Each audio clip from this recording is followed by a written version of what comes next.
Mana qizlar, yeng so'ragan qizlar uchun yengni birinchi bo'yini olib olasiz. Bo'yi nech bo'lsa, yengiga doim 3 sm qo'shimcha qo'shib olaman. Keyin bilak aylanasi. Bilak aylanasi bu qizda 36 edi, 18 bo'lsa 2,5 sm tikishga qo'shdim. Keyin tepadan 17 tushaman gavdaga qarab. Bu qizda ko'krak aylanasi 106, o'shaning uchun 17 tushyapman. Keyin mana bu burchak bilan mana bu burchakni to'g'rilab chizib olasiz. Chizib olgandan keyin mana buni o'rtasini belgilaysiz. Mana bu hozir necha chiqyapti? 26 bo'lsa 13 ta o'rtasini belgilab olasiz. Keyin mana bu ikkita tarafni ham o'rtasini markazni belgilab olasiz. Mana bu yerdan bunday, mana bu yerdan bunday qilib. Keyin o'rta mana belgilangan joydan 2 sm tepaga chiqyapman.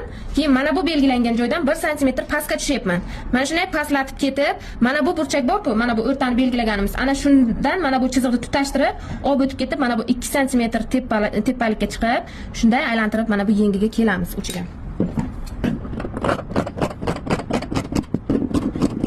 Mana shu meni yeng bichish usulim qizlar.